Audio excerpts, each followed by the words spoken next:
Hi hello నమస్తే. మనతో పాటు ఉన్నారు ఆయుర్వేద వైద్యులు డాక్టర్ హేమంత్ కుమార్. నమస్కారం అండి. నమస్తే అండి. ఏంటి సార్ ఈరోజు మనం ఏ టాపిక్ డిస్కస్ చేయబోతున్నాం?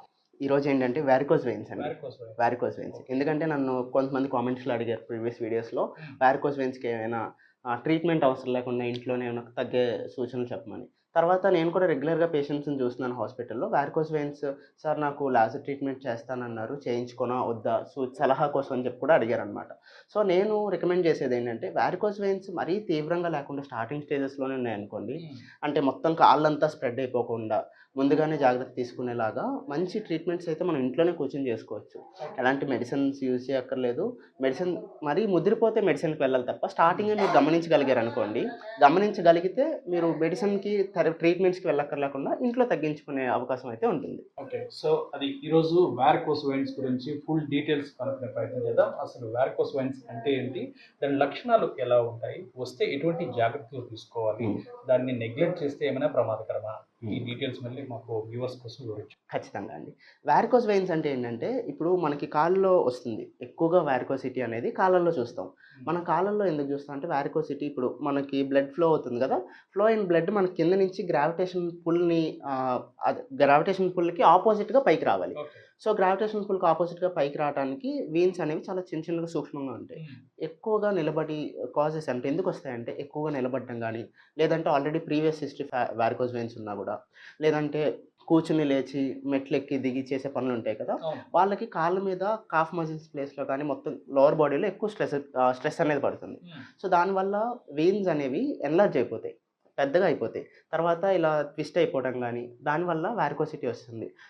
ఎప్పుడైతే మనకి ఆ బ్లడ్ ప్రెషర్ ఉంటుంది కదా వీన్స్‌లో అది ఎక్కువైపోతుందనమాట.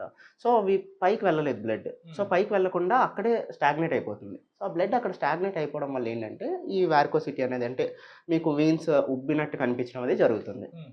సరే ఇప్పుడు వాటిని గుర్తించడం అంటే ఎలా గుర్తించాలంటారు? అంటే హ్మ్. కొంతమందికి మచ్చల్లా ఏర్పడతాయి. అవి వారికోస్ వెయిన్సో కాదో కూడా తెలీదు. సో, అవునండి. ఎలా గుర్తిస్తాం వాటిని? సో, ఇప్పుడు వారికోసిటీ అనేది ఎలా గుర్తించొచ్చంటే, కొంతమందికి ఇప్పుడు తొడల దగ్గర నుంచి గానీ, పిక్కల దగ్గర నుంచి గానీ, కింద భాగంలో ఎక్కడైనా కూడా హ్మ్.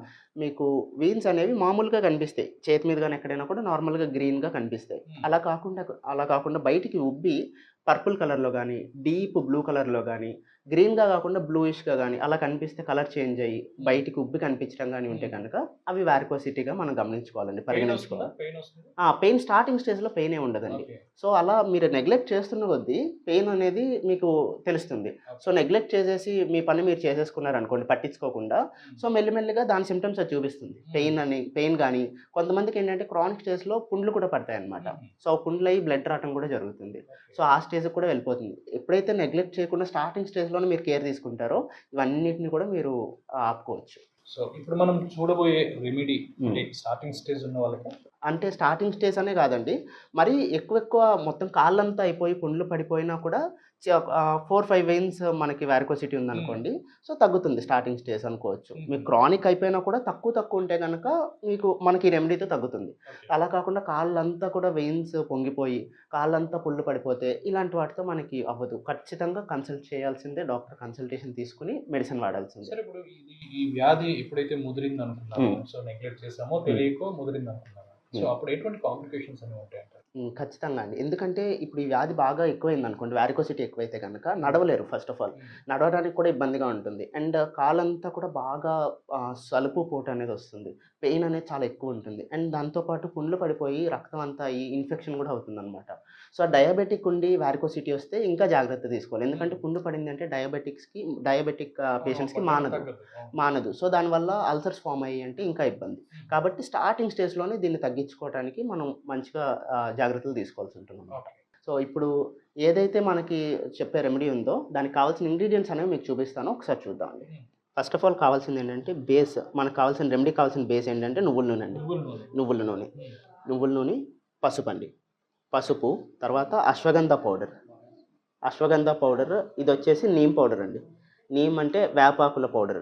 మీకు వేపాకు డైరెక్ట్‌గా అవైలబిలిటీ ఉంటే వేపాకే వాడుకోవచ్చు. హ్మ్. లేదు అంటే గనక ఏదైనా ఆయుర్వేదిక్ స్టోర్‌లో వేపాకు పౌడర్ దొరుకుతుంది. పౌడర్ అయినా తీసుకోవచ్చు. ఇదొచ్చేసి బ్రాహ్మి పౌడర్ అండి. బ్రాహ్మి అంటే సరస్వతి ఆకు ఉంటుంది గదా! అవును. సరస్వతి ఆకు చూర్ణం ఇది. బ్రాహ్మి అంటారు, సరస్వతి ఆకు అంటారు, మండూకపర్ణి అంటారు. సో, ఏదైనా కూడా ఇదే అండి. ఆ పౌడర్. సో, మనకు కావాల్సినవి ఈ 5 ఇంగ్రీడియెంట్స్ అన్నమాట. వీటితోనే మనం మంచి రెమెడీ చేసుకోవచ్చు, వారికోసిటీకి చెక్ పెట్టొచ్చు. ఇప్పుడు చూసారా మనకి ఈ నువ్వుల నూనె ఏదైతే ఉందో అది మనం వేడి చేసుకోవాలండి. ఎప్పుడైనా కూడా అందరికీ నేను ఎప్పుడు చెప్తాను, ఇప్పుడు కూడా చెప్తున్నాను, డైరెక్ట్ హీట్ చేసుకోకూడదు. ఇండైరెక్ట్గా హీట్ చేసుకోవాలంటే మరుగుతున్న నీటిలో ఆయిల్ పెట్టి వేడి చేసుకోవాలి. ఇది మనకి ఇలా కొంచెం శరీరం తట్టుకునేంత వేడి ఉండాలన్నమాట. సో మీ శరీరం ఎంత వేడైతే ఓరుస్తుందో అంత వేడి చేసుకోవాలి. సో గోరువెచ్చగా కాదు, ఈ మాత్రం వేడి ఉండాలి. అంటే ఇప్పుడు మన శరీరం తట్టుకునేంత వేడి ఉండాలి. సో ఇందులో ఫస్ట్ మనం ఏం చేస్తామంటే చిన్న స్పూన్ తీసుకోవాలండి. చిన్న స్పూన్ తీసుకుని ఆ స్పూన్తో 1 స్పూన్ ఆఫ్ టర్మరిక్ పౌడర్, ఈ స్పూన్ ఉంది కదా, ఈ సైజ్ స్పూన్, దీన్ని మనం టేబుల్ స్పూన్ అనము, టీ స్పూన్ అంటాం. టీ స్పూన్ ఆఫ్ పసుపు తీసుకుంటాం. పసుపు తీసుకున్న తర్వాత అదే స్పూన్తో సేమ్ అశ్వగంధ పౌడర్ తీసుకుంటామండి. 1 or 1.25 అంటే 1.5 స్పూన్ తీసుకుంటాం అశ్వగంధ పౌడర్. దాంతోపాటు బ్రహ్మీ పౌడర్ అండి, బ్రహ్మీ పౌడర్ కూడా 1.5 స్పూన్ తీసుకుంటాం. అండ్ నీమ్ వేపాకు పౌడర్ ఉంది కదా, వేపాకు పౌడర్ కూడా 1.5 స్పూన్ తీసుకుంటాం. 3 ఈక్వల్ క్వాంటిటీ తీసుకొని టర్మరిక్ మాత్రం కొంచెం తక్కువ తీసుకుంటాం. 1 స్పూన్ తీసుకుంటే సరిపోతుందండి. తీసుకొని దీన్ని బాగా మిక్స్ చేసుకుంటాం అనమాట. ఇప్పుడు వెరికోస్ వెయిన్స్ ఎవరికైతే ఉంటాయో వాళ్ళకి వెయిన్స్ అన్నీ కూడా బాగా ఉబ్బుతాయి కదా, వాస్తాయి అన్నమాట, స్వెల్లింగ్ అనేది వస్తుంది. సో మనం పసుపు ఎందుకు తీసుకుంటాం అంటే పసుపులో యాంటీ ఇన్ఫ్లమేటరీ ప్రాపర్టీస్ ఉంటాయి. సో మనం పసుపులో ఉండే యాంటీ ఇన్ఫ్లమేటరీ ప్రాపర్టీస్ అన్నీ కూడా ఆ స్వెల్లింగ్ని కంట్రోల్ చేయడానికి పనికొస్తుంది. అండ్ అలాగే మనం వేపాకు కానీ వేపాకులు చూర్ణం కానీ తీసుకున్నాం కదా, ఎవరికైతే కొంచెం ఎక్కువ అయ్యి పుండ్లు పడతాయి, సో పుండ్లు పడిన వాళ్ళకి ఈ వేప అనేది చాలా బాగా యాంటీ మైక్రోబియల్ ఏజెంట్స్ ఉంటాయి. సో పుండ్లు పడి అది ఇన్ఫెక్షన్ అవ్వకుండా ఉండడానికి యూజ్ అవుతుంది అనమాట. అండ్ దాంతోపాటు అశ్వగంధ పౌడర్ ఏం చేస్తుందంటే బ్లడ్ సర్క్యులేషన్ని ఇంక్రీజ్ చేస్తుంది. సో బ్లడ్ సర్క్యులేషన్ ఇంక్రీజ్ చేస్తుంది. దాంతోపాటుగా మనకి వీన్స్ ఏవైతే వీక్ అయిపోతాయి, వీన్స్ యొక్క వాల్స్ వీక్ అయిపోతాయి, వాల్స్ వీక్ అవ్వడం వల్ల మనకి ఇది వస్తుంది, వెరికోసిటీ అనేది వస్తుంది. సో వీన్స్ యొక్క వాల్స్ని స్ట్రెంథెన్ చేయడానికి అశ్వగంధ పౌడర్ అనేది యూజ్ చేసుకుంటాం. దాంతోపాటు బ్రాహ్మీ తీసుకున్నాం కదా, సరస్వతి ఆకు చూర్ణం తీసుకున్నాం కదండి, అది దేనికి యూజ్ అవుతుందంటే బ్లడ్ సర్క్యులేషన్ని పూర్తిగా మనకి ఎక్కడైతే బ్లడ్ స్టాగ్నేట్ అయిపోవడం వల్ల వస్తుంది కదా, ఆ బ్లడ్ని అక్కడి నుంచి రిలీజ్ చేసి దాని పంపింగ్ ఇంక్రీజ్ చేయడానికి సరస్వతి ఆకు చూర్ణం అనేది పనిచేస్తుంది. సో ఇది చూసారా, ఇలా మనకి కొంచెం లేపంలా తయారవుతుంది. సో లేపంలాగా తయారైన దాన్ని ఏం చేస్తారంటే ఎక్కడైతే వారికోసిటీ ఉందో సో ఆ వారికోసిటీ దగ్గర అప్లై చేసుకోవాల్సి ఉంటుంది. అప్లై చేసేసి నైట్ అంతా ఓవర్ నైట్ అప్లై చేసుకోవాలి. అప్లై చేసుకుని మీరు మార్నింగ్ వరకు ఉంచుకోవాలి. దాని మీద పూర్తిగా రాసుకొని ఏదైనా గుడ్డ కట్టుకుంటే ఇంకా మంచిది. గుడ్డ కట్టుకుంటే ఏంటంటే మీకు బెడ్షీట్కి దేనికి అవ్వకుండా ఎక్కడైతే మనం అప్లై చేసామో ఆ ఏరియాలో పూర్తిగా రాత్రంతా కవర్ అయ్యి ఉంటుంది. సో మీరు అలా ఈ నైట్ పడుకునేటప్పుడు అప్లై చేసుకుని మార్నింగ్ వాష్ చేసేసుకుంటే మంచి రిజల్ట్ అనేది ఉంటుంది. సో ఈ లేపాన్ని మనం ఎన్ని రోజులు యూజ్ చేస్తే రిజల్ట్ అనేది వస్తుంది? అంటే మీకు పెయిన్ అనేది ఏంటంటే స్టార్టింగ్ నుంచే తగ్గటం చూస్తారండి. సో పెయిన్ రిలీఫ్ అనేది మీరు స్టార్టింగ్ నుంచే తగ్గుతుంది. అంటే ఒక 3-4 డేస్ యూస్ చేసిన నుంచే పెయిన్ రిలీఫ్ తగ్గుతుంది. కంప్లీట్గా మీకు ఆ స్పైడర్ వెయిన్స్, వెరికోస్ వెయిన్స్ ఏవైతే ఉన్నాయో అవి తగ్గుముఖం పట్టడం చూడాలంటే కనీసం మీరు 15 to 20 డేస్ అయినా యూజ్ చేయాలి.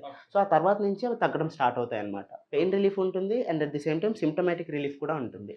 ఎవరైతే వెరికోస్ వెయిన్స్ తో సతమతమవుతున్నారో వాళ్ళు ఏమైనా డైట్ ప్లాన్ అనేది మెయింటైన్ చేయాలంటారా? డైట్ ప్లాన్ ఉంటాయండి, ఖచ్చితంగా ఉంటాయి. ఎందుకంటే డైట్ ప్లాన్ అనేది ఏం పెట్టుకోవాల్సిన అవసరం లేదు. సో డైట్ ప్లాన్ అక్కర్లేకుండా కేవలం అవాయిడ్ చేయాల్సిన ఫుడ్స్ ఏంటంటే చాలా ఎక్కువ ఏమి ఉండవు. సాల్ట్ కొంచెం తగ్గించాలండి, సాల్ట్ తగ్గించాలి అండ్ రిఫైన్డ్ షుగర్స్ తగ్గించాలి. ఎప్పుడైతే ఏవైతే మనం ఇంట్లో వాడుతున్నాం కదా రిఫైన్డ్ షుగర్స్, సో అవి సాల్ట్ అండ్ షుగర్ తగ్గించాలి. ఎందుకంటే అది బాడీలో వాటర్ రిటెన్షన్ అవ్వడానికి కారణం అవుతుంది అనమాట. సో వాటర్ రిటెన్షన్ ఎప్పుడైతే వాటర్ ఎక్కువ రిటైన్ అవుతుందో ఆబ్వియస్లీ మీకు వెయిన్స్లో ప్రెషర్ తగ్గింది కాబట్టి ఇంకా వెయిన్స్ అంటే స్వాలెన్ వెయిన్స్ ఎక్కువైపోయేలాగా దానికి కారణం అవుతుంది.